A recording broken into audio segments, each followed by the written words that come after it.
So Representative Salmon, take it away.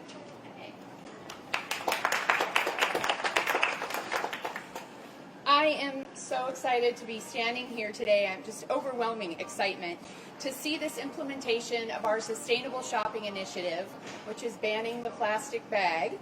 It's going in effect and it's statewide. Last year, the City of Hillsborough adopted their own policy to eliminate the use of these products. It was crafted and brought over the finish line by Youth Advisory Council members, high school students from across Hillsborough.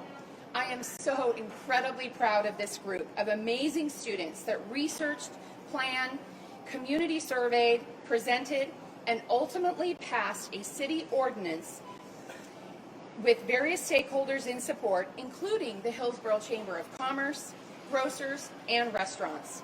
They developed such a strong policy that we use this as the framework for this bill. This policy will be the first in the nation to have restaurants. Hi, my name is DeSala. I'm a member of the City of Hillsborough's Youth Advisory Council, and I co-led our Sustainable Shopping Initiative, which was the plastic bag ban that we passed in our City of Hillsborough. Now, YAC led the creation of this ordinance from start to finish in our city, and we helped it along when we were working on a similar version of the bill at the state level.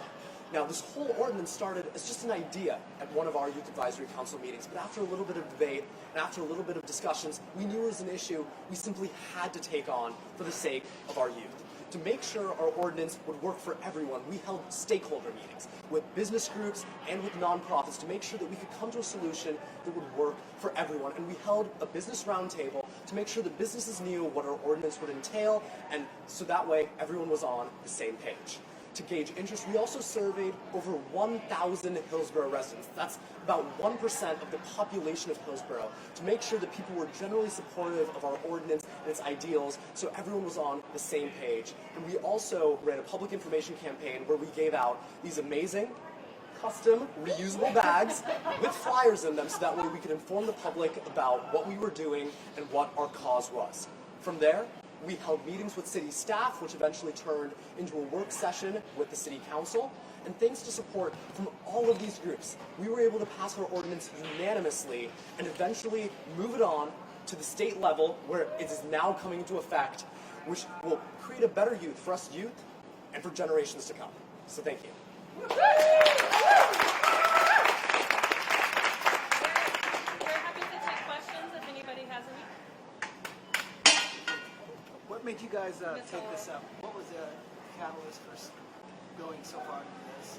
Well, honestly, really, as I said, it just came up as an idea at one of our meetings a couple of years ago. You know, someone was just saying, we were talking about different policies we could look at, and obviously the environment is one really important issue to youth, right? Because it's one thing that will always remain constant, right? It's passed on from generation to generation, right? And we're going to have to deal with a lot of these environmental problems. So when we saw this issue, pretty much right away we thought, hey, this is something that is really our responsibility to take on. It's something that we need to do, and really, it just spiraled from there because we saw such a great need, and we sought to fill that need because really we were the best people to do it.